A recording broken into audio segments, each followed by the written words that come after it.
Olá, meus amigos. Eu sou o pastor Elias Soares e estou passando por aqui para a gravação de mais um vídeo para o canal PR Elias Soares Oficial. No vídeo de hoje nós vamos tratar de um assunto para lá de interessante. Eu quero falar sobre debates e quero inclusive usar o título do livro de Schopenhauer, que é Como Vencer um Debate Sem Ter Razão. Vencer um debate sem ter razão é o debate pelo debate, a disputa pelo ego, para vencer por vencer sem ter compromisso com a verdade.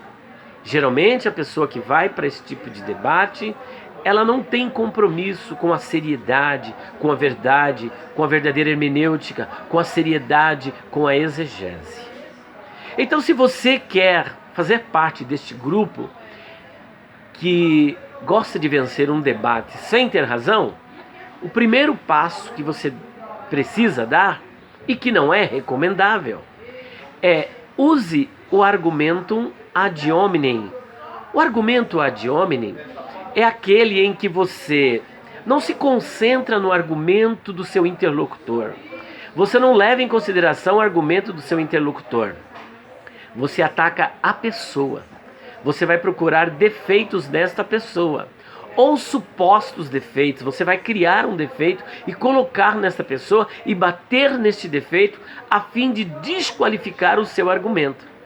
Mas só vai cair nessa a pessoa que porventura não tiver o discernimento. E às vezes a pessoa acaba passando despercebido diante de tanta falácia, de tanto argumento falacioso.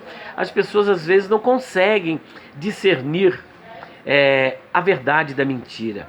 Então, se você quer realmente vencer um debate pelo debate, sem ter razão, concentre-se num suposto defeito ou num defeito desta pessoa e comece a bater e atacar. Aí você vai se dar muito bem. Segundo ponto, atribua à pessoa o que você disse de errado, como se ela tivesse dito. Olha só, atribua à pessoa o que você disse de errado. Você disse, mas num determinado ponto do debate, você volta com aquele argumento como se o seu interlocutor tivesse dito e comece a bater, porque vai dar aquela falsa sensação de que você está correto. Mas na verdade você está errado, porque aquele argumento é seu e não da pessoa. Você está atribuindo a ela o seu argumento e vai começar a bater nesse argumento. Terceiro ponto. Crie um homem de palha, que em inglês chama-se strawman. O homem de palha nada mais é do que a tática do espantalho. A tática do espantalho, o famoso homem de palha, é o argumento do espantalho. Distorça algo que o seu interlocutor disse. Critique, crie um falso argumento dito por ele, e um falso argumento que você acha que ele disse, na verdade. Cria um falso argumento em cima daquele que ele disse. Você distorça, cria um falso argumento e bata até desconstruir por completo esse argumento que você criou, que na verdade ele não disse, mas você está dizendo que ele disse, e bata. E depois passe aquela falsa impressão de que você venceu. Então é esse o chamado homem de palha, a famosa tática do espantalho. Você cria um argumento fantasioso que a pessoa na verdade não disse, mas você vai distorcer como se ela tivesse dito, vai bater naquele argumento, e as pessoas, ao verem você bater com muita maestria naquele falso argumento que na verdade foi você que criou, elas vão dizer: oh, como ele é bom, como ele é um exegeta, como ele é uma hermenêutica, como ele sabe, ele desconstruiu. Mas desconstruiu o quê? O argumento, você desconstruiu o argumento que você mesmo criou, quando na verdade o seu interlocutor nada disse acerca daquilo que você está desconstruindo. Na verdade, você está desconstruindo um homem de palha. Você está batendo num fantasma, naquilo que na verdade a pessoa não disse e não existe. Quarto ponto. Você quer vencer um debate sem ter razão? Tire o texto fora do contexto. Quando você tira o texto fora do contexto, e você argumenta em cima dessa distorção que você fez, você vai dar aquela sensação de erudição, de que você sabe muito, entendeu? Então o que é? Quando você prega, ensina ou faz um debate de um texto fora do contexto, você gera um pretexto. E quando se gera um pretexto, você gera cabresto, você vai então manipular. Então essa é uma das maneiras de vencer um debate sem ter razão. O quinto ponto que eu gostaria de destacar, de como você vencer um debate sem ter razão, não respeite a polissemia das palavras. Dê o mesmo significado para uma palavra em todos os textos, principalmente quando isso lhe convier. Então existem aquelas pessoas que tomam como base uma palavra e dão o mesmo significado para ela em todo o texto, como se em todos os textos aquela palavra tivesse o mesmo significado, quando na verdade aquela palavra é uma palavra polissêmica, ou seja, ela deve ser analisada de acordo com a frase, de acordo com o texto e de acordo com o contexto, e não você construir o mesmo significado, uma mesma construção semântica em cima daquela palavra. Eu tomo como exemplo um debate que a gente tem feito muito pela internet, que é sobre a imortalidade da alma. Quando a pessoa toma, por exemplo, a palavra alma e tenta dar o mesmo significado para ela em toda a Bíblia. Só que sabemos que alma pode significar várias coisas. Pode significar vida, pode significar pessoa, pode significar sangue e pode significar até mesmo a parte imaterial que sobrevive à morte do corpo. O Senhor Jesus disse com muita clareza em Mateus 10, 28 que o homem pode matar o corpo, mas não pode matar a alma. Logo, o que ele está dizendo? Que a alma ela é imortal. Quando o Senhor Jesus Cristo recebeu aquele pedido do ex-ladrão, que a tradição chama de Dimas, onde ele disse: Senhor, lembra-te de mim quando vieres no teu reino. O que o Senhor Jesus disse? Hoje estarás comigo no paraíso. Ora, aquele ex-ladrão, o seu corpo foi morto e sepultado. Como é que ele poderia estar naquele mesmo dia com Jesus no paraíso, uma vez que ele não ressuscitou? Então o que é que estaria com Jesus no paraíso naquele mesmo dia? É claro e óbvio, ululante, que é a sua alma, a parte material, que sobrevive à morte do corpo, como o Senhor Jesus Cristo muito bem apresentou em Mateus capítulo 10, 28, e que pode ser corroborado por 2 de Pedro capítulo 2, versículo de número 9, que mostra que o ímpio, depois da sua morte, está sendo mantido sob castigo até o dia do juízo. Ele está sendo mantido sob castigo até o dia do juízo. Portanto, mais uma dica para você: se você quer vencer um debate sem ter razão, basta então que você dê o mesmo significado para uma palavra em todos os textos, ou seja, não respeite a polissemia. Bom, o sexto ponto que eu quero apresentar para você, como vencer um debate sem ter razão: use a falácia do argumento cronológico. A falácia do argumento cronológico, ela consiste em que, ao invés de você apelar para a argumentação bíblica, apele para a questão do tempo da doutrina em que aquela pessoa está te apresentando. Por exemplo, alguns têm tentado descredenciar a doutrina acerca do arrebatamento da igreja, do arrebatamento pré-tribulacional, do dispensacionalismo, do arrebatamento secreto, porque essa doutrina historicamente é apresentada apenas 200 anos. Esse é chamado argumento cronológico e não o argumento bíblico.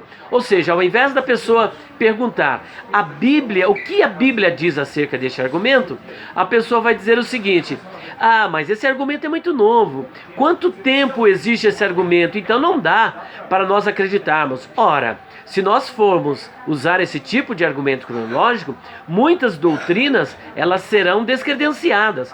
E não podemos perder de vista que a revelação ela é progressiva. Uma doutrina que esteve oculta no passado, hoje ela pode estar muito clara. Portanto, esse tipo de argumento é usado para quem quer vencer um debate sem ter razão. Bom, Nossa última dica para você que quer vencer um debate sem ter razão, sem ter compromisso com a verdade, é a seguinte: use o argumento do apelo à autoridade. Geralmente a pessoa que está sem o argumento bíblico, o que é que ela vai fazer? Ela vai apelar para uma autoridade. Ah, mas o doutor fulano de tal disse. Então, isso aqui é a verdade, porque foi dito pelo doutor, ele é um erudito. Então, se o erudito disse, se o doutor disse, então aquilo ali é a autoridade bíblica. A nossa única regra de fé e doutrina é a Bíblia Sagrada. Olha o que a Bíblia diz aqui em 2 Coríntios, capítulo 13, versículo 8. Porque nada podemos contra a verdade, senão pela verdade. E o Senhor Jesus disse: e conhecereis a verdade, e a verdade vos libertará.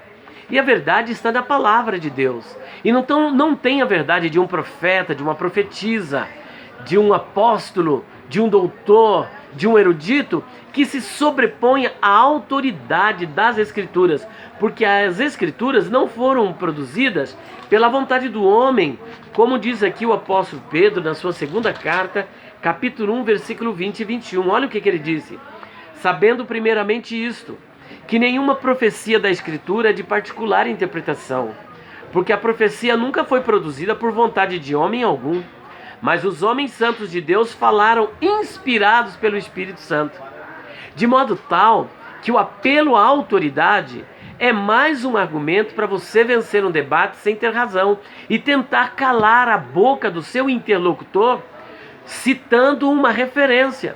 E aqui não vai nenhum desprezo para os teólogos, para os doutores, mas as palavras desses doutores, desses teólogos, desses eruditos, têm que estar submetida, elas precisam estar submetidas à autoridade das Escrituras. As Escrituras, para fins acadêmico, para fim doutrinário, para fim exegético, para fim de interpretação, é a nossa autoridade máxima. Nada de apelo à autoridade.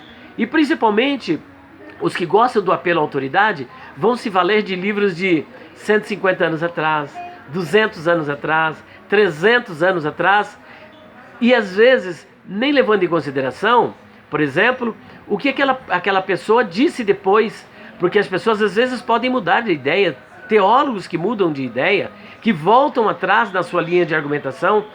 Um exemplo clássico é o próprio Agostinho. Você tem várias fases na vida de Agostinho, 2, 3, 4 fases, onde ele vai mudando de argumentação. Portanto, a Bíblia ela é imutável, porque é a palavra de Deus. Ela não muda, a doutrina de Deus ela é perene. A doutrina bíblica ela é perene. Ela diz isso hoje e daqui 1000 anos, daqui 50 mil anos, a palavra de Deus permanece para sempre no céu.